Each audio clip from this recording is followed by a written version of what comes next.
Where do we even begin with this? Well, do we need an intro for this one? I think so. Yeah. So, How do you want to intro? Hold on. It's we really just wandered our way into Oh my gosh. into the line of fire. we really did. It's been a while. It's been a hot minute. And what's fun We've is been recording these continually. We just haven't been releasing. well, but that's the thing. Well, but Steven Seagal and M. Night Shyamalan have like a bit of structure to them. Yeah. We're still at the point where, like with Chronicles and Nanarnia, it's like, we're It's a new talking about show. this one now. I'm so So let's do. hello. Let's. No. We gotta come in Oh, with this. no. Gotta come in with this. Happy holidays, everybody! Welcome back to Chronicles of Nanarnia. This time we have something very special for you. We are talking special. about something It's a holiday special, actually. That's special. universally agreed to be so bad that it's maybe good. We'll be figuring that out today as we talk about it. We are talking about the Star Wars Holiday Special. And right off the top, I have one word that really describes this whole experience for me. Take it away, Aaron. Interminable.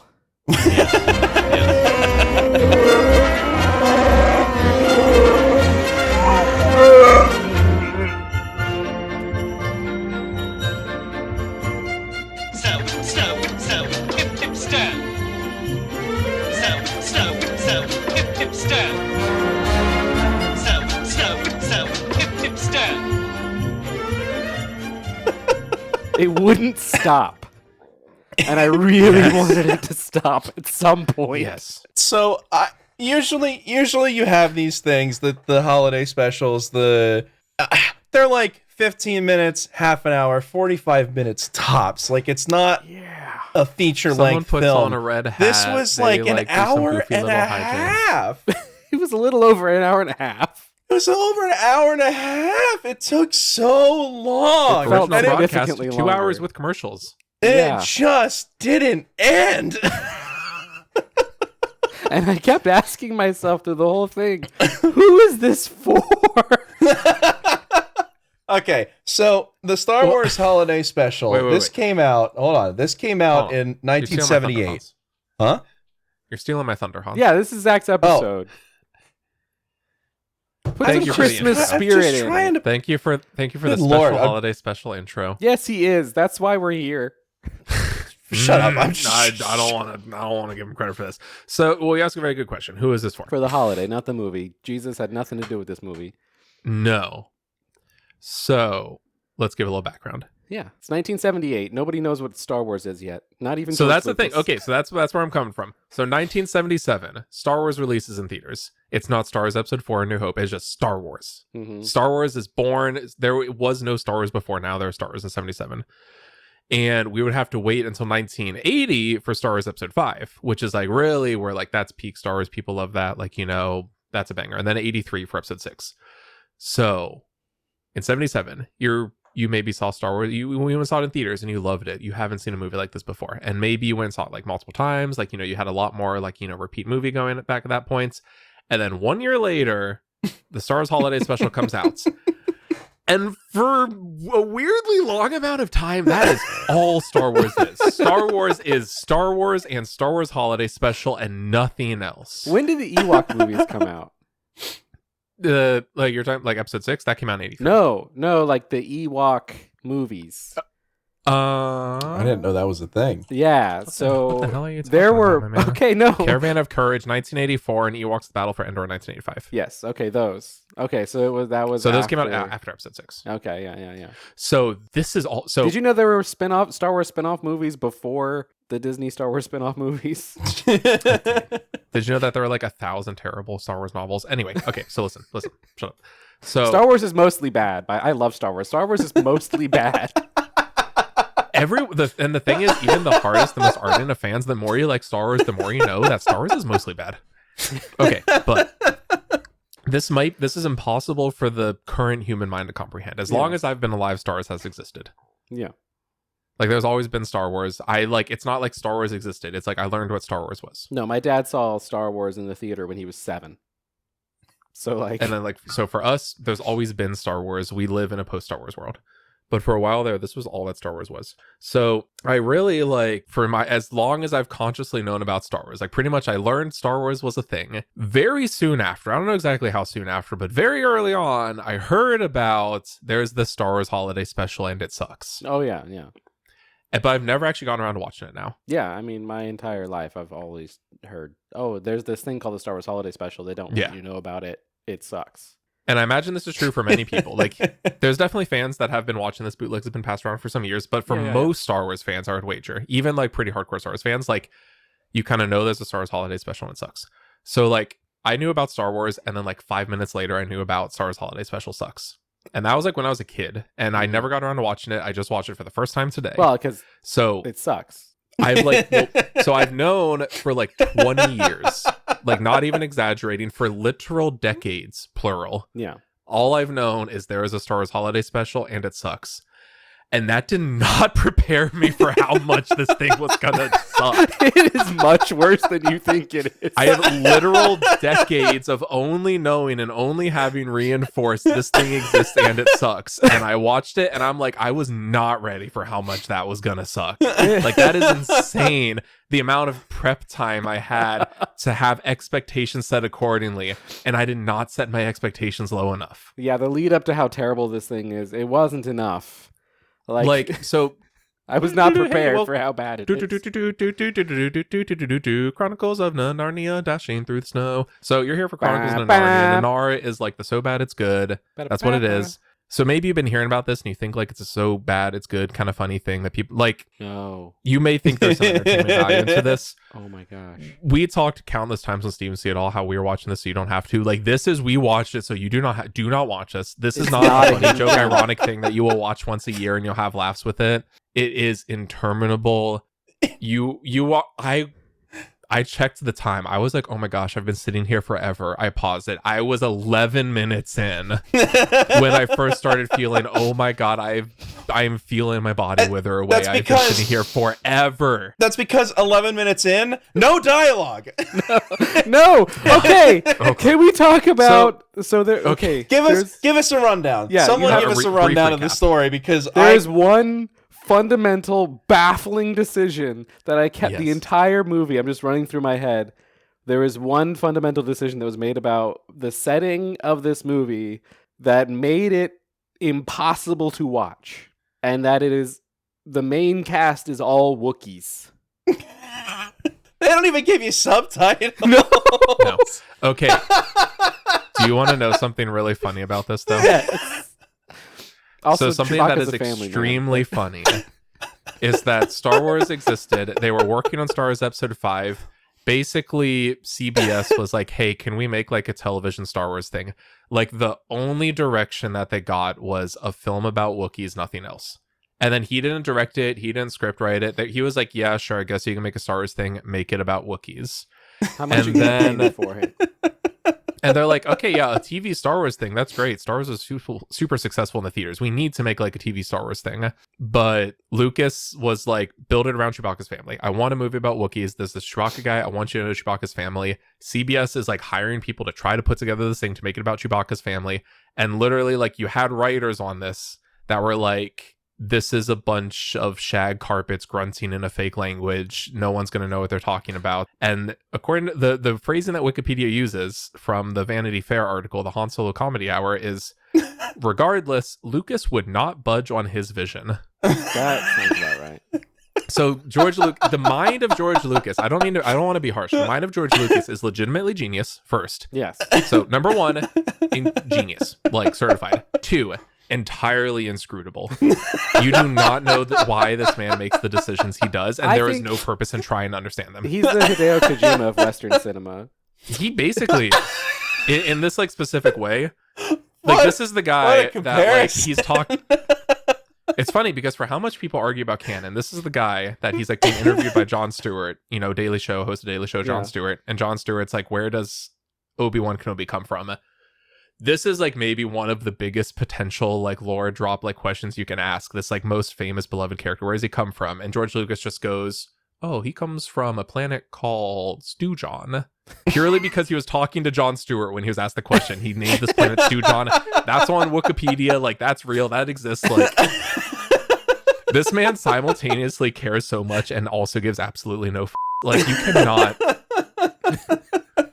Like, every single time I hear something about the thought process behind a George Lucas Star Wars decision, I cannot understand it, but I'm just like, you know what? Go. Well, because he'll just like say random things in an interview, and sometimes it's completely worthless and baffling, and sometimes it's a $4 billion idea. Yes. But also, even not even in the interviews, when you watch like behind the scenes, like watch the documentary of like episode 1, like you get so much perspective into this man's brain. Genius, yeah, inscrutable. So anyway, so it's funny that you say like this movie, 80% of the dialogue is Wookiees grunting at each other. Which it looks like No even the subtitles. Wookiees can't understand each other. They're doing like so much like sign language at each other, and they move so dramatically to try. They're trying to give you context clues, but it doesn't. Yeah, it doesn't work. The thing that is impressive about the other Star Wars movies is how little, like, how much you don't notice that you don't understand Chewbacca, because they do manage to pretty effectively write in like other characters. Like, if I walked up and I was like, hey, I need help with this, you'd be like, oh yeah, sure thing. But like Chewbacca will grunt. Nobody says, oh yeah, sure thing. Han, his reaction is always like, okay, I'll order your sandwich without mustard. Like, he gives you an explanation of what Chewie said. Yeah. Well, but that works when there's only one of those characters. But like, I've never consciously thought about how every character talking to Chewie has to summarize what Chewie just said until now, when I'm like, oh, it's not happening. Well, and even in here, like the few other human characters, like Leia shows up at some point. She can't understand them either. She gets on a Zoom call and can't understand what they're saying. And she's like, can you send Chewbacca or Han? I can't understand what you're saying. The only one that seemingly understands them is like Luke, who, I'm so sorry. Like, I understand this isn't Mark Hamill's fault, because I'm sure he was just like on some soundstage being fed the lines or whatever. He's on a Zoom call. He seems to understand exactly. He's like, oh, Chewbacca and Han haven't showed up. Well, that's weird. They should be there by now. Anyway, let me get back to fixing this engine. You gotta give the plot summary here. Yeah, because I have a question about that that's gonna come up. Remind me I have a question about that. Okay. Once you get done with the plot, quote unquote, summary. The things happening summary. What things happen and in what order? It's shockingly few for as long as the thing is. So here's the thing. Something that will help is this is not the Star Wars Holiday Special. This is the Chewbacca Variety Hour. Mm-hmm. Okay. It's a 1970s variety show. Yes. With like really weirdly specific references that are now completely like esoteric and lost to time. That were probably made more sense at the time for the viewing audience. I hope so. It is Life Day. Sacred holiday in the Wookiee species. They want to celebrate Life Day. And you have Chewbacca's family, Chewbacca's father, Chewbacca's wife, and Chewbacca's son. He has a wife and a son. Insane lore. Okay. His son is named Lumpy. Okay, wait. We'll get to that. His name is Lumpy. Okay, that's not his full name. That doesn't even make sense. His name should be like, nah. We'll get. That's not his full name. That's not his real name. He has a full name. They don't mention it in this, but there is like a longer name, like the way Chewbacca is short for Chewie. Like there is a full name for Lumpy. Okay, anyway, it is Life Day. His family is preparing. But wait a minute, where are Chewbacca and Han Solo? They're on their way trying to get back to Kashyyyk for, which they say wrong. Like they say 4 different ways. They say Kashyyyk like a different way. Kashyyyk at one point. Yeah. They just say Wookiee planet. He's trying to get back for like Wookiee Christmas. Let's just say it's Wookiee Christmas. Heads up disclaimer, no other part of this is holiday. Like it happens to be on this like fake Wookiee holiday. There is no Christmassy music. There is no Christmas. There is no Thanksgiving. There's no Halloween. There's no holiday vibes here at all. This is not a holiday special. No. But they're flying in the Millennium Falcon. They're being chased by a lot of stock footage from episode 4 of Star Destroyers and TIE Fighters. Like a lot of repeated shots that if you just watched episode 4, you will recognize. Yeah, just some old film they had in the warehouse. Like straight up shots, like shots that you like, very distinct, memorable shots from the movie that you will remember. And then basically, while they're just trying to get to Kashyyyk, you have a couple little segments. You have his wife, Chewie's wife, Mala, Zoom calling Luke Skywalker and R2-D2 in a scene that very much feels like when you're at a theme park and you're like waiting in line for the ride and they have the little TV when he's just like, oh, Chewie and Han are missing. Well, you guys better figure that out. I got to get back to fixing this engine. Whoa, R2, what's Like, going on? And the steam fills the smoke screen. is coming out. This is 100% like if you were to ride like the Star Tours ride, this is like one of the TVs playing in line. And Mala contacts, weirdly enough, like the main character of this whole thing, Son Dan, who's like he's like a trader, but he's more like Runs a pawn shop on Kashyyyk. He's like one of those as seen on TV, like, you know, they're trying to sell your grandparents jewelry, like, you know, slimy like TV dudes, like, oh, you should buy this. This is a very good bargain. Like, this little device I have here will really help your life. And he says through a implication that Han and Chewbacca are on their way and should be arriving soon, but there's like Imperial guards around him, so he's really sneaky about it. So Chewbacca's wife is like, I'm gonna follow this Julia Childs parody to try to make like a recipe. Horrible Julia Child parody. And this is really bad. so long. This is really where it was hitting me, because yes, this segment is like 10 or 15 minutes long. This is where it was really hitting me when I had to like truly consider the ramifications that this was all of Star Wars at one point. Because you really had, woohoo, good job, kid. Now let's blow this thing and get out of here. And then immediately you went to whisk, whisk, scoop, scoop, scoop, whisk, whisk, whisk, scoop, scoop, scoop, whisk, whisk, whisk, scoop, scoop, scoop, whisk. No, that's not right. Let's do it again. Let's do it again. And use this man in like Julia Child's alien drag, like performing this weird song about mixing up this recipe that goes on for really long. I'm pretty sure they did everything on the first take too. Like, oh, absolutely, 100%. And that's Harvey Korman, who plays like 4 different characters. They were being charged for film by the foot, so. So then after that, the businessman shows up, he's hanging out with the Wookiees. And then they're like, oh, we think Chewbacca and Han are here. Wait, no, it's not. It's Imperial guards. And they're here to like do an inspection. And so they're just kind of basically just being for like 40 minutes, like, oh, let's look in this room. Oh, let's look in this room. And then randomly the salesman is like, hey, you should look at this device here and watch this hologram performance by the actual band Jefferson Starship. Like actual Jefferson Starship. Straight up Jefferson Starship, who I like, doing a really bad song here. I'm sorry, guys. It's not good. It's not good. It was, I think, of all the musical performances, there are a lot of musical performances in this. There's a lot. The best musical performance. And it's bad. And it's like the worst Jefferson Starship song. And at one point, they're just like, hey, Lumpy, watch this cartoon of this adventure Han and Chewie went on with the first official Star Wars media appearance of Boba Fett. And this is by far like the best thing. It doesn't make any sense, but it's the best thing in this whole movie. They straight up just had a 10-minute little animated segment where like Han and Chewie are on an adventure, and then Boba Fett shows up and he's pretending to be their friend, but he's really trying to betray them. But his form of betraying them is actually helping them. But then when they realize he's evil, he just leaves.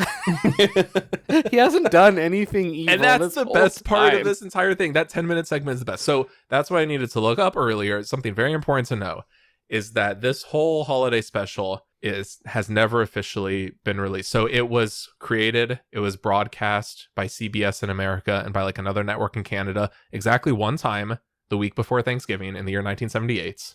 Like one Friday night broadcast. It has never been shown again. It has never been released on home media. Like the only reason we can watch this is because fans who like recorded, like DVR'd it when it streamed and now distribute bootleg copies like on the internet. Because in 1978 they went, Star Wars is doing a holiday special? I gotta record that. I gotta record. And thank God, because you know this exists for the public record.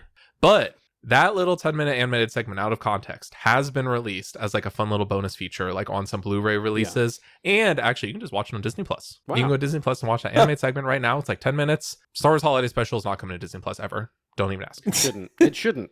Let that part of Star Wars die.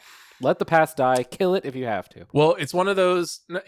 Just let the fans pass the bootlegs around and just pretend it doesn't exist.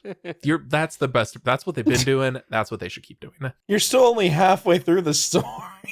Yeah. So basically what happens then is Lumpy is like, hey, I want to create a device where I can pretend to be a stormtrooper saying like, hey, leave. Like, I'm going to fake their voice. So he watches like a weird Max Headroom knockoff like guy like instructing him on how to use the device. And that also goes on for really long. That should be like a 20 Was that second thing. supposed to be funny or unsettling?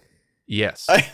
And then Was that funny to people in the late 70s?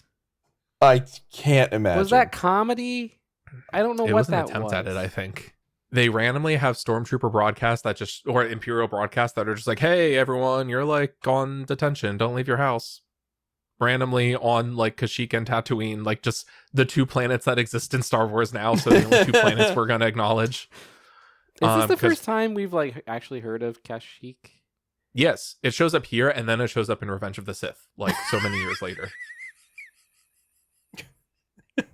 So many weirdly high, kind of similar, you know, like how Super Mario Brothers 2 came out and it was weird, but also like a lot of it became like canon, became like a core part of the Mario series. Yeah. This is so different from the rest of Star Wars, they don't even acknowledge it, but there's a weirdly high number of things. This is where you from get here Kashyyyk, that, this is where you get Boba Fett. yeah, it's wild.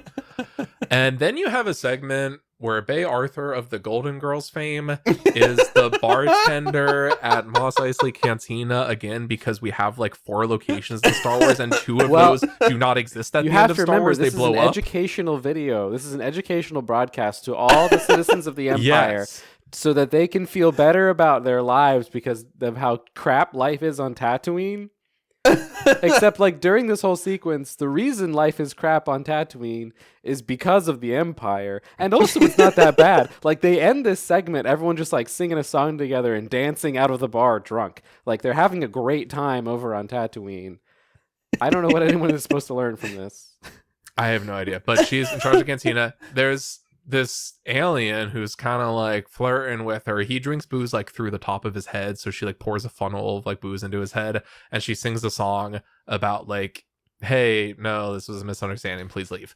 That's like 10 minutes. It's basically like everything is so much longer than it should be. It's the bad 70s Star Wars version of Closing Time. Yeah. And it goes on for like 5 minutes. But Just like the from like a song? romantic comedy that doesn't exist. It's like from some Broadway show. Yeah. Yeah. And so after that, thank you, Bay Arthur. Thank you for your service. Lumpy plays his broadcast that says, return to base, return to base, return to base. They all leave except for one who comes back and he's like, oh no, I got you guys. And he's like chasing them around. He's trying to get Lumpy. That's when Han and Chewbacca arrives. They kill the stormtrooper. And then an Imperial guard, like an Imperial officer, Zoom calls back in and he's like, hey, we're missing a stormtrooper. And the salesman is just like, yeah, he tried to steal stuff and dessert. And the Imperial officer is like, okay. And leaves them alone. Sure. But thank you. Even finally. though like we knew that there were rebels in that house, but that we like did not trust them at all. We spent the last 40 minutes just raiding this house looking for Han and Chewie. Oh, well, the salesman guy said this stormtrooper just up and deserted, so cool. So now they get to go to the Tree of Life for the Life Day Festival. They hold these orbs and wear red robes and just like walk floating through space. C-3PO, R2-D2, Luke, Leia, Han. Like the whole this like random holiday spinoff that was like made by a separate studio with like no other involvement, like has the whole cast other than like Alec Guinness and the guy in the R2-D2 suit. well, Alec Guinness does show up in archival footage at the end. Yeah, okay. But like they even got like, James Earl Jones. They like the scene with Darth Vader. It's only one scene, but it's not from episode 4. Like it's unique dialogue from James Earl Jones for this. So the footage is from episode 4. They dubbed it. They got James Earl Jones to come in and dub it. Yeah. To be fair, that works for Darth Vader. That's what you should do. But I'm talking about this to my wife, and she's like, "So who's like in this? Because it's not going to be like anyone from the movie." And I'm like, "No, it's like everybody it's from pretty the much movie. all of them. It's like the whole cast." Most of them just kind of, like they voice their animated characters. Most of them like show up in like a Zoom call, and then they all show up at the end. Yeah. And I'm gonna be real honest here. When we got to this point, this might sound an interesting comparison to make. I was getting some real Joker 2 vibes at this moment. Because they get to Life Day. Han and Chewie are there. He's celebrating with his family, and then Princess Leia just starts like singing a song, and I'm just like, stop singing! Stop, please. I'm done. Why are we singing? Well, and she sings for like 10 minutes. She gives like this whole speech at the beginning about how like, I'm not a Wookiee and this isn't my holiday, and I know this is really for you, but I'm going to completely take over this celebration and sing a song. And while she sings this, Chewie is just flashing back to scenes from Star Wars Episode 4. And then the Wookiees bow their heads. And then it plays like another 10 minutes of at least this version we had plays another 10 minutes of trailers for episode 4 and then episode 5 and toy commercials. Don't forget a trailer for episode 4 and a trailer for episode 5. And when I got to the trailer for episode 4, I was having such a time just imagining, creating the scenario in my head. I would love to know if there was a person who sat through the entire Star Wars holiday special and gets to the end and they're like, wait a minute, what's this Star Wars movie they're advertising? I gotta go check this out. There's a Star Wars movie? Like, the trailer for episode 5 makes sense, because that's the next thing coming out. They're going to use this to promote the movie that wouldn't come out for another 2 years. But, like, I just really want to know if there's at least one person that's just like, oh, hold on. There's more of this? I didn't know there was Star Wars before this. I gotta go watch that. Yeah. So just to be clear, over. Just to be clear, what happens in this? You are introduced to Chewbacca's family. You are introduced to the fact that Chewbacca is going to be late for Life Day. Yeah. And then an hour and 20 minutes of random shenanigans? Just B-roll footage of random sketches that have a vague Star Wars trapping pasted onto them. And just a lot and very, very little dialogue with a lot of Wookiee noises. And then at the very tail end, Chewbacca comes home. Well, don't forget the holographic circus. That's the thing that really... Right, but like, I just want to be clear. Holographic circus. There's a holographic Jefferson Starship performance. I want to be clear. Like you, I have known of this thing's existence for pretty much my entire life, but I've never seen it. I knew about it. I knew vaguely what the story was. In my mind, the story is Chewbacca's got to get home for Life Day. You'd think the story would be about that. No, it's about his family waiting for him to get home like for Life Day.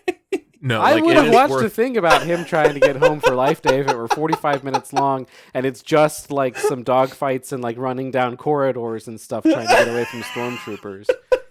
Well, because that's basically what the Guardians of the Galaxy holiday special is. But like, that's what's wild is that the entire time we mention something where like this happens and it goes on for way too long. This happens and it goes on for way too long. Then it gets to a scene of Han and Chewie trying to get back for Life Day, and they can't like wait to end that scene. They're like, oh, hurry up, get that off, like 20 seconds too long. No. We got to get to the Bay Arthur song at the Mos Eisley Cantina bar. It's incredible. Like, they just want to shut up about what Han and Chewie are actually doing. They have a flashback to a cartoon of one of their past adventures, so you don't have to see what they're currently doing. Which, like... And they are, like, the few scenes that we have of them, they are in active dogfights. Like...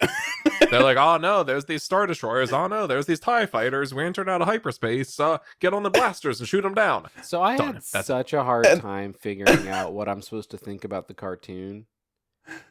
Because, like, Lumpy is watching this cartoon. Yes. About his dad. Yes, and his dad's friend. Who are rebels. And he's watching in the house with the stormtroopers. He's watching a cartoon about his dad. Yeah, but he makes sure that the stormtroopers aren't looking. Luke when they do look, he Skywalker. changes it back. He changes it off the cartoon to a little game. Is there a cartoon show about his dad?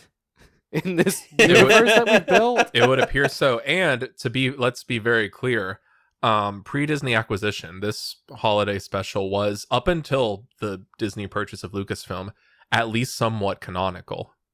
Yeah.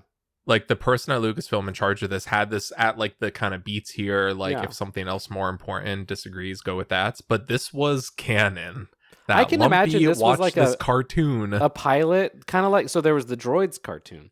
I can imagine this was like a pilot episode for Some Star Wars animated thing. Star Wars animated show that got pitched up. It that had to never be. went anywhere. And they're like, we Just do stuck have it in 11 there. minutes of cartoon that we can just shove into this thing to pad for time for no reason. I didn't see anything about that, but like it has to be like, like Star Wars is big. We got to merchandise on it. It's a cash cow. We got to make a cartoon, and then they just made this 10 minutes, and then go, oh, well, I don't know, put it into this thing that this TV special CBS is making. So I was about to say, well, they didn't make it for the Star Wars Holiday Special because it doesn't have anything to do with anything. But nothing in this Star Wars Holiday Special has anything to do with anything else. Why is Jefferson Starship here? Doesn't. It's got to just be that they Arthur, they pitched no it. reason. It's got to just be that they pitched it to the network, and the network said, "Oh yeah, you know what? Star Wars, that's going to grab a lot of people. We'll give you a 2-hour spot." And they said, "Oh, whew. Well, How are we going to fill 2 hours?" I was kind of workshopping this, like, I can kind of do like a Julia Childs impersonation, so maybe we just give them 4 arms, and that's the whole gag, is that you can't cook as good as me because you don't have enough arms. That's almost a joke. This guy's just Max Headroom. That's almost a joke. Like, every one of these is like, this is almost the premise for a sketch. This holographic circus. We just have exists. some footage of like this amateur circus that was in town. It does just look like ancient footage of some sort of circus that they edited the laying background around. out of and Yeah. stuffed it into like Star laying Wars. around in the studio. They were filming some educational like PBS spin-off like circus show, and then they're like, oh, we'll use that in the Star Wars thing. Yeah. Which again, I will say, bears repeating, is not a holiday special. There's nothing holiday about this. About that. So you Yeah. brought up this moment where they get Is this what you on- wanted to get back to, or you? Yeah, they get on a Zoom Okay. call with Luke. Luke Skywalker is working on some sort of starship component with Yeah. R2. And the way that Mark Hamill is acting this, like, I also had like the immediate thought, I am in line at Disney World for some sort of Star Wars ride. And this is like the video that plays trying to like get me in the mood to be on the Star Wars ride. And I'm thinking, looking at this, Mark Hamill believes he is in children's programming. Like, this it's very like Blue's Clues. yeah, like he is playing this as if it's like pantomime, like he's in front of children and this is for kids. Like, he is not acting like he has acted as Luke Skywalker in exactly one other movie before, and he is not acting like that Luke. No, he's not playing Luke Skywalker. He's playing a very different version of this character. He's playing Luke's Clues. And so I Skywalker. believe either someone told him at some point or he assumed that this was children's programming. It's not. I don't know what it is. There's like an extended sequence with Grandpa Wookiee. And this gets made fun of. I don't know if you've heard this, but like the pawn shop guy brings Grandpa Wookiee holographic pornography. Yeah. Well, even like we said, this is like this whole thing is just like a bunch of weird esoteric references to like 1970s, like the even the when salesman guy is like, oh hey, stormtrooper dude, watch this Jefferson Starship performance. He's doing this weird thing where he's like just futzing about with it extra long, and like this weird like stomp clap thingy. Apparently that I haven't really watched The Honeymooners. Apparently that's a reference to a character he plays on The Honeymooners, which was also not like children's programming of the time. Like, Yeah. a lot of these I'm sure there are references like every like 10 seconds, maybe not every 10 seconds because nothing was happening. Every like 15 minutes there's some reference that we weren't getting because it just doesn't make sense to audiences at the time. But like what's really weird is that like even outside of the main cast that we talked about, like, Carrie Fisher, Mark Hamill, all of them, the other people on there are like all notable people from that time period, like making explicit references to like other bodies of work that they were doing. Like, and that's not how you design children's programming. It's not like, oh, we're bringing on this like like Emmy winning, like Tony winning singer to like do this like performance. Like, that's not how kids TV works. This was made for a very media literate adult audience of the time. Yeah. Do we know at what time this aired? The one time that it aired? Yes. We have so many details about this dumb thing that happened once. The special was broadcast in its entirety in the United States only once on Friday, November 17th, 1978, the week before Thanksgiving, on the television network CBS from 8 p.m. to 10 p.m. Eastern Standard Time, Dang, preempting definitely Wonder not Woman kids. and the Incredible Hulk. I watched this on November 18th. That's Yeah, no, we're recording on November 19th. We timed this perfectly. It was also broadcast on the Canadian television network CTV from 7 p.m. to 9 p.m. Eastern Standard Time. That's prime time. Yeah. That's late for children's programming. Yeah. Yeah. That's like prime time adult programming. This is not a Saturday morning like cartoon or anything. Right after dinner. It's just such a weird. It's just weird. There's really, really so many strange. weird things that just lead to this being made. Yeah, like, oh my god, I completely forgot that I mentioned. It was Diane Carroll, who is like a Tony winning, Emmy winning like performer. That song she's singing is a virtual reality machine talking to Chewbacca's father, Itchy, where she's like, it's like a weirdly sexually charged, romantic, like, I want you to experience me thing. Like, Well, and Itchy Grandpa It's Wookiee, weird. like, when she says you're adorable, he rewinds the tape multiple Yeah. times. and he like, I want to say he like takes off this little virtual reality mask he's wearing, like takes it off and like looks around and like puts it back on. Like, Yeah. it's so weird. I don't understand it. But while we're talking about Itchy, their full names, Mala, Chewbacca's wife, is Mala Tobuk. Itchy, Chewbacca's father, his name is Atichitkuk, and Lumpy's full name is either Lumpawarump or Lumpawaru. Lumpa-ra-rump.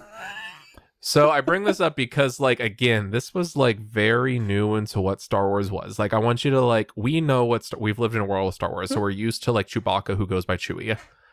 Like, Lumpa-Wump, who goes by Lumpy, is not that different from Chewbacca, a creature called Chewbacca who goes by Chewie. Chewbacca being called Chewie, like, that's normal to us because of Star Wars. Lumpy, Itchy, and Mala sound ridiculous now, but like, are they really that far off? Like, like we said, most of Star Wars is bad, and all of Star Wars is goofy nonsense. Even the best, most peak like Star Wars is goofy because you have like Chewie is talking to Watto like about the pod races. But it's like, less goofy because you have like an incredible John Williams score in the background, really also, selling episode it. 1 is not peak by Star Wars. I don't know. That's where And my in mind this, went. you have Princess Leia at the end singing about secular not Christmas to the rough tune of the Star Wars theme. Like, there are a bunch of ascending fifths, so it kind of sounds like the beginning of Star Wars. Also, yeah, a lot of these performances, like the Bay Arthur song, is like set to the Cantina music, like the. It's like a slow down, like acoustic version of that. It's basically. time to go, friend. Dun, dun, dun, dun, dun, dun, dun. This Yeah, is the it's- end, friend. And It's again, so I'm just like, stupid. why are we still singing? That song goes on forever. And to try to, a fun little fact, to try to put myself into the right mindset for this, because I was thinking about this from the approach of this was the only Star Wars at the time. We actually, yesterday, my wife and I watched Star Wars Episode 4. But another thing that I've heard so much about that I've like, this is me finally getting around to watching it. I decided to watch the Project 4K, like the 4K 77 fan restoration, because this is another thing. I've only existed in a Star Wars special edition world. Oh, yeah. I have for like so long been told, oh, there's these special editions. George Lucas is always making these changes. But for me, my first copy of Star Wars was the DVD, Yeah. which was the special edition release. So I've only really truly, I've watched like the comparison YouTube videos of like, here's like this scene, how it's different, this scene, how it's different. But I've never sat down and watched a pre-special edition version. So this is, they took like as most as they could, like 97% of it or something. It was just based on 4K scans of like original film reels of like what people saw the theatrical experience. And like immediately you see the differences. There's no episode 4, it's just Star Wars. And like you see these differences throughout the whole thing. So that experience, honestly, really fun, really great. Yeah. This is the first time I've seen like the unspecial version of it. And I don't want to be that guy. My whole life is trying not to be that guy, but then being that guy. I'm not trying to be like the Star Wars fan that's just like, oh, you have to watch like this specific version that you can only find on some this like invite only forum, like because it's before they meddled with it. But honestly, it was a lot better. I really enjoy even the special, like the version of Star Wars I've always watched. I've enjoyed, but like it's Star Wars. It's what Star Wars is now, which is this kind of like 70s Hollywood charm, like all of George Lucas's inspirations, i.e. ripoffs, just plastered onto the screen, but also all this weird, like this kind of mix of early 2000s CG, like so much ambition, so much craft, but also so little care. But when you watch the film scan version, like I've always given Star Wars Episode 4, I'd say like a 4.5 out of 5, like on, you know, if I were to rate it. Honestly, this bumped it up to a 5. Wow. Because it has this appeal of like, not a period piece, but like a 1970s special effects showcase. Like it kind of, you can appreciate it more when you're feeling like the actual like historical like context of it. Yeah, everything is done in camera, like yeah. And like, so this particular one, it's still not exactly perfect because really weirdly, like the most odd thing I noticed is the fake blacks like of the blue screen space look fine, but any like in camera actual like shadows on a person's face, like the black levels are like really crushed for whatever reason. So some of the lighting's a bit weird, but I would recommend if you have some way to access this unofficial fan restoration 4K 77, it's a good time. I enjoyed it more than a typical Star Wars watch. So we watched that together and that was really cool. And I'm like, oh, I have this like new appreciation for this movie that again, I've pretty much known for as long as I can remember. Yeah. Like it brought a new light to it. And I'm like, this is what Star Wars was. And then today I watched the Star Wars Holiday Special, which a year later was also what Star Wars was. And the shit, like Star Wars Episode 4, like I'm like, I can't truly put, like I know what all of Star Wars now. I know Andor, I know Rogue One, like I know, like, you know, Revenge of the Sith. I can't truly know what it's like to watch Star Wars in theaters and then watch the Star Wars Holiday Special and for that to be all of Star Wars. But like it's really weird the amount, the 5% of that I've managed to internalize, like is super weird. Just because it was goofy nonsense. It's like Flash Gordon ripoff. It's always been goofy, but Holiday Special is different. It's given me like even more reason to say that no one has any reason to complain about Babu Frick or like Star Wars has been Babu Frick, whatever from the start. From the very beginning. I do not like Episode 9, but I do like Babu Frick. Let me be clear. I mean, I think Babu Frick is like the least controversial part of Star Wars Episode 9. Yeah, he's just a funny little guy. But you can complain about the weird dog horse races on Casino Planet all you want, but I will take that 100 times over holographic circus performance. Oh, yeah, absolutely. Over Mala trying to learn how to make this traditional Life Day recipe from the TV screen and Zoom calling at Carrie Fisher. Not even Princess Leia. That's just Carrie Fisher. But like, it's really strange because this is simultaneously Star Wars has all the ways Star Wars is bad. Star Wars has like always been, like it's always been like goofy and stuff. But also different eras of Star Wars also are all bad in their own unique ways. Like prequels are bad in a different way to Holiday Special. Like Disney Star Wars is bad in its own unique way. Like it's all bad and it's always been bad in its like same way, but also in a very different way. And that sounds like some, you know, nebulous bullshit, and that's because it is. But like Star Wars always sucks, but slightly different flavors of suck, and that's what makes it fun. So I think whatever they keep announcing a new Star Wars movie or trilogy, like every month they come up with like some announcement that gets canned like the next month. So maybe we're just gonna keep hearing Star Wars announcements that don't exist. Yeah, did you know Jude Law was doing like Star Wars does the Goonies? Apparently. What? Yeah. So any Star Wars announcement you see, don't get your hopes up. It's going to get canned. Like they don't know what they're doing with it right now. But whenever the next Star Wars movie does come out to theaters, whatever form it takes, this is like, I don't know. There's a lot of toxicity. There's a lot of hatred right now. It's going to be bad and it's going to be fun. Maybe it'll be good, but it'll also be bad. I think actually like, just watch it. Like this, I don't get why people are so passionate. Here's like, my take. Just watch Star Wars. Here's my take. If you are one of those people who hate Star Wars because you love Star Wars, and I also think you wouldn't be listening to this podcast, but if you are, you are the only person that I encourage to go back and watch the Star Wars Holiday Special. Yes. because Yes. it really opened my eyes to something Understand that I how knew far that I we've had been come. told, much like I had been told the holiday special sucks, but didn't know it until I watched it. I had been told by people who know a lot more Star Wars than me that Star Wars has always sucked and that Star Wars is mostly bad. I didn't know that with my bones until yesterday. Oh, it's etched in those bones. No, I would say like don't watch this movie if you want it for like the fun kind of like haha, this is gonna be so like bad it's Yeah, good. that doesn't exist here. But I would assign, like you said, I would almost like assign this movie in the way that they like make you write on the chalkboard or write an essay in detention. Like if you're currently being a bad Star Wars fan, this is you have to watch this. If you hated The Last Jedi, go back and watch this.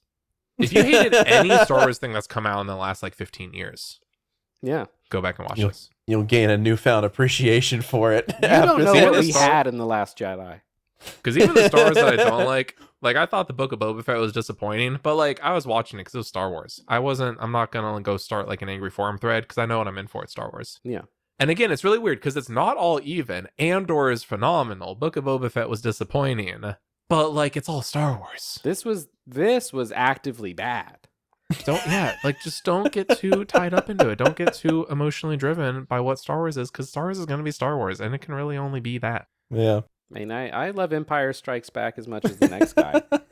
Empire Strikes Back is phenomenal. It's in my Letterboxd top 4. But Empire Strikes Back is literally 1/9 of the Star Wars movies with numbers on them. And it's like, that's the only one everybody thinks is good. So in a series like that, like, come on, you know what you're getting in for. Like, Star Wars is Star Wars. Well, I think what Star Wars Play the does- latest video game if you want, but like, it's Star Wars.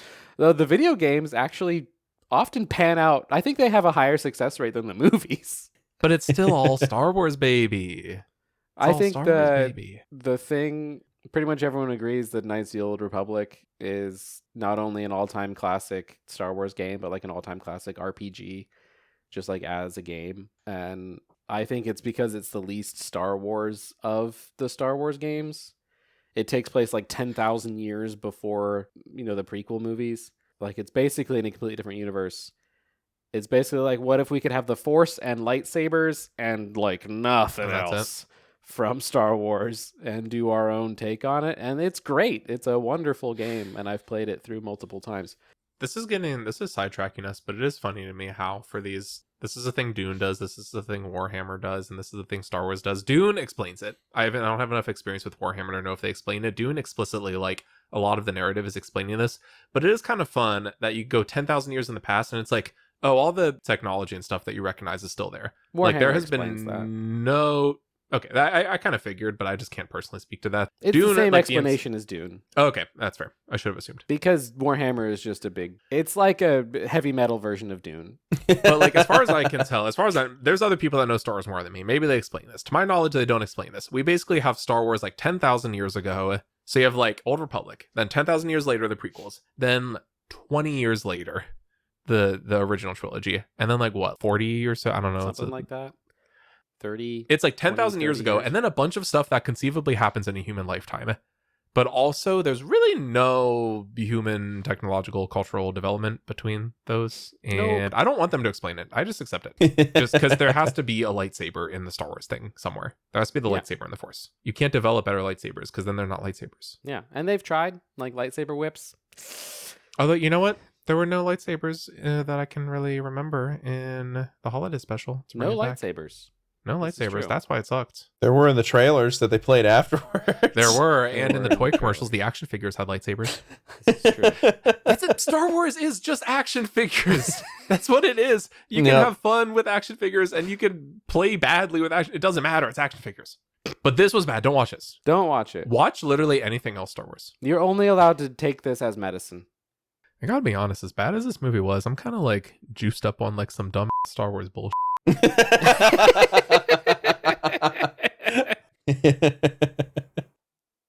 So, is it Nanar?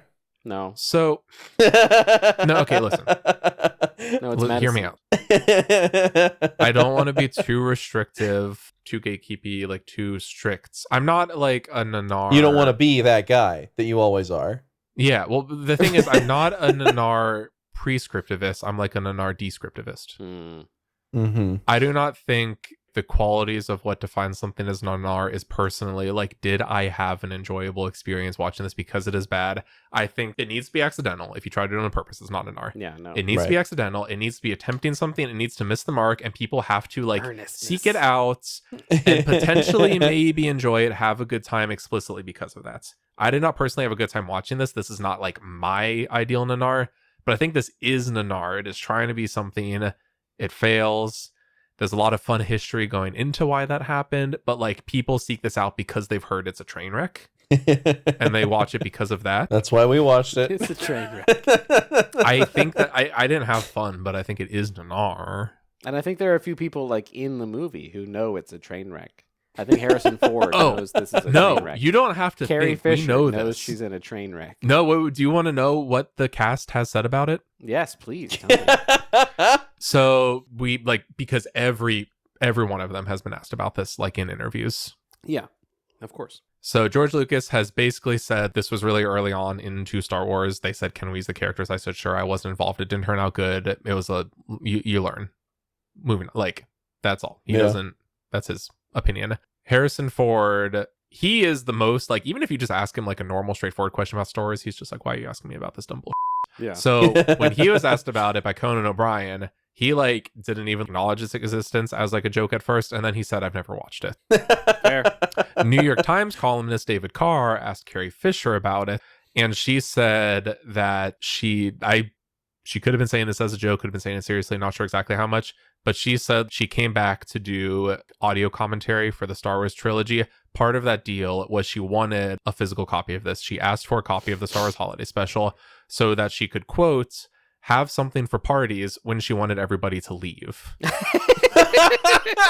So Carrie Fisher, hilarious. Like, she's an icon. She's great. She said, oh, I wanted this so I could, like, put it on the TV and make people leave my house at the end of a party. That's awesome. Mark Hamill said he never watched the entire thing, and Anthony Daniels, who plays C-3PO, referred to it as a, quote, turd. So we know how a lot of the cast feels about this thing, and it is all exactly what you would expect. It is exactly what you would assume. That's awesome. Do you want to know what my Letterboxd review for this movie was? Oh, I didn't log this on Letterboxd. I need to do that. Oh, I logged this on Letterboxd. It's half a star. It's trash. Hans, what's yours? Aaron, What? you're giving this half a star.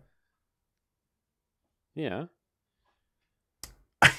Why? Hans, what's your review? Why is that a problem? Oh, I seem to remember several movies that I gave half a star that you gave like 2 stars from a previous run of this project. Yes, but this movie committed the cardinal sin of being boring. It's very Hans. Stop hiding. What's your star rating? Oh, I don't know, man. I don't even this. It's not even. It's like it's not a movie. It's not even a TV show. It's a television special. Can you give Yes. like an episode of The View a star rating? You can give anything a star rating if you're not a coward. It may be a weak-willed man like you can't, but I can give anything a star rating. I can walk down the sidewalk, see a cardinal land, and drink out of a bird bath and fly away and give that a star rating. Like, there are no rules. 5 stars, by the way. Also, you very explicitly, this does have an entry on Letterboxd, so you can give it a star rating. Fine. I don't know. I guess it's half a star. I was making fun of you, Aaron, but I really don't disagree. Thank you. You hypocrite. It's Star Wars. You gotta give it a star rating. You gotta give it a Star Wars rating. I was, I guess, a little nicer, just because of, the 49 other movies I've watched really adjusted my expectations. That Overton Windows still shifted. I gave it 1 star, and in my review, I said, it's ironic that this all takes place on Life Day because the whole experience made me want to die. I give that review 5 stars. So You can rate anything, Hans. RogerEbert.com if you're looking for new staff raters. Hit me up. Hey, I have a reminder set on my phone. March of next year, we're applying for Rotten Tomatoes. We have to. And that'll be like the 1-sentence, review for the Star Wars Holiday Special. I don't think they'll let us do anything other than Seagal movies. No, we got no films, and we got new Nanar and bad movies. Yeah. Hans, we're the only 3 we're the only set of 3 white guys, 2 of them with glasses, that decided to watch bad movies and talk about it on a podcast. We are trailblazers. We're innovators. No one has thought of this before. Begging us to please be on their platform. Please influence the critic score. No one has thought of this. Oh, wait. I need to verify something. You can't even say, and one of us is a priest, and that's unique. It's not. Do you know how many of me there are? Oh, there's so many. Do you want to know something extraordinarily exceptional about the Star Wars Holiday Special? Something that will really freak your bean? Sure. Can you think of a single Star Wars movie where the audience score and the critic score are like even within spitting distance of each other? No. It doesn't happen. No, it doesn't. That's the thing with Star Wars. Those are flip-flopping. When you go on Rotten Tomatoes, audience and critics, they're never in a line. No. The Star Wars Holiday Special, at least as of time of recording on Rotten Tomatoes, exactly a dead heat. The tomato meter and the popcorn meter, 25% each. Perfect match. Wow. This is the only Star Wars media where the fans and the critics are just locked in. We really did achieve peace on Life Day. No contest. Like, everyone's like, yes. This is a 25%. 7% lower than Joker 2. 21% lower than Megalopolis. 25% with 16 reviews Megalopolis got a 46? on the critic side. That's and too 10,000 plus ratings on the popcorn meter. That's way too high for Megalopolis. You just don't appreciate his genius. What if? Yeah, what did you, Aaron's hold on, over have we there talked? boosting the Megalopolis percentage. What did you give Megalopolis? Hold on. Gave it 4 stars. He gave it 4 stars. Excuse me? Yes. Okay, so I know we're not here to talk about that, but Aaron, 4 stars? That's I too thought we many already stars. talked about did this. you give it a That's heart like or just 4 stars? too many I gave it stars. 4 stars and a heart. 4 stars and a heart. That's too many stars. I had a fun time. Have we not talked about Megalopolis? No. No, because we really haven't We haven't talked about Megalopolis or Conclave, really. We gotta talk about Conclave too. Oh, there's so much to. We have a lot to talk about. You Anyway, can listen to those on our Patreon. yeah, absolutely. Once Hans gets us unbanned. I'm pretty sure that email's dead. I just got to make a new account with a different email. So I don't know,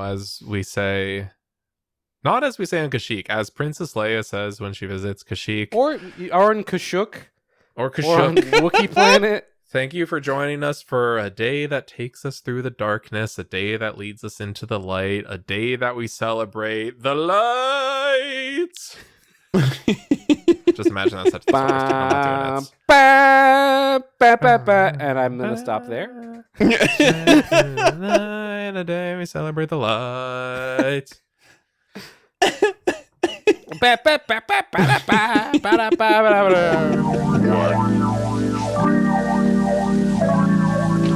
Good night, friend.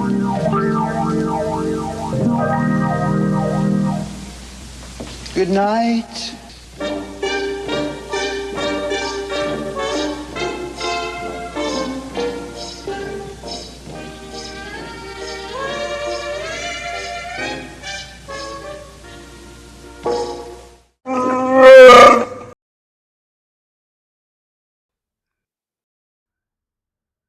Any closing thoughts, or are we? No, unlike the Star Wars Holiday Special, we need to end this. Yeah, we're still slightly under. We haven't hit the musical the number yet. runtime. I'm going to surprise you. I booked Jefferson Starship to play our outro music. I am your fantasy. I am your experience. So experience me. I am your pleasure. Enjoy me. This is our moment together in time. We might turn this moment into an eternity. Oh my God, this is awful. Would there It's be so an issue with us taking Carrie Fisher singing at the very end and just injecting that in as the ending to this episode? I think there would be an issue with There's this. no rules in podcasting. Was that licensed? It was only shown once. They don't even. Or maybe if we like slow it down, like reverb it or something, you know. We Like, are parody it commenting in on some it. way. So it should be protected by fair use. I'm saying Yeah. it's really bad. And Carrie Fisher, like you said earlier, Carrie Fisher is playing Carrie Fisher. Mark Hamill thinks he's in a children's show. Carrie Fisher is playing herself, just doing her job. And Harrison Ford doesn't want anything to do with this. Did you guys know that this holiday is yours, where we all share with you the hope that this day brings us closer to freedom and to harmony and to peace? No matter how different we appear, we're all the same in our struggle against the powers of evil and darkness. I hope that this day will always be a day of joy in which we can reconfirm our dedication and our courage, and more than anything else, our love for one another. This is the promise of the Tree of Life. What is Life Day? That's never explained. It's the where we share our hope, closer to freedom and harmony and peace. Okay, but like holidays are usually situated around some sort of historical event. It's Life Day. Was that the beginning of all life on Kashyyyk? On Wookiee planet? On Wikipedia, Life Day was a holiday of Wookiee tradition that celebrated family, joy, and harmony, values and tenets of Wookiee culture, traditionally held at the Tree of Life on the forested Wookiee homeworld of Kashyyyk. Celebrations were held by people across the stars after the dark times of the Galactic Empire.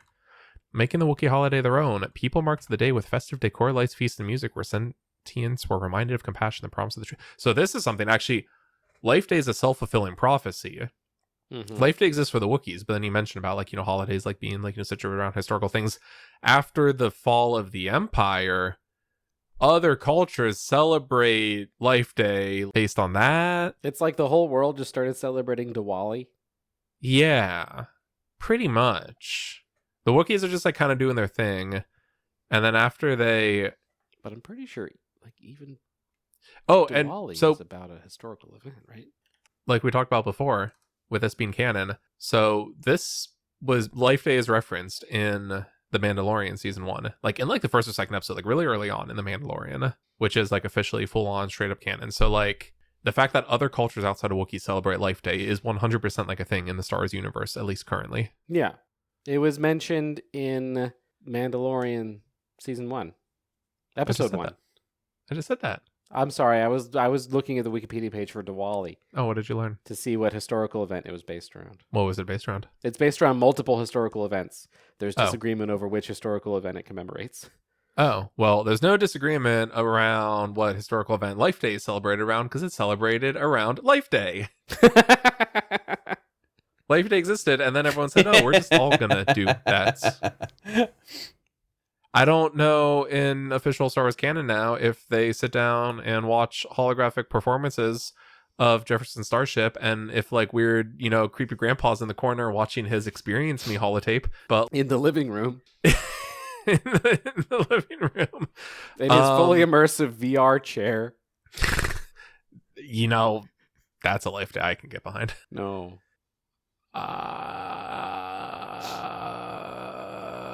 Life Day.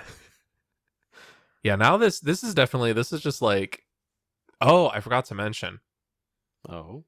This movie in a lot of ways it's worth mentioning. This movie is in a lot of ways not Star Wars. They do knock a stormtrooper off a platform, and he does do like the Wilhelm scream when he falls. So that is Star Wars as hell. They knew that right away. Star Wars is Wilhelm scream. Because Star Wars is goofy nonsense. But it's just funny because you hear that show up like in a bunch of movies, but like it really started, it was in the Star Wars and it was in like Indiana Jones. Like this was like Spielberg and George Lucas kind of sharing an inside joke that kind of like took off. Yeah. So even here, when George Lucas isn't involved and he's like, yeah, sure, you can make a Star Wars thing. They knew, oh, Wilhelm scream is Star Wars. Like they were prophets. They were ahead of their time. Okay, we finished this somewhere in there, right? Yeah. For talking sure. About the holiday special, right? Okay, everybody ready to stop? Yeah,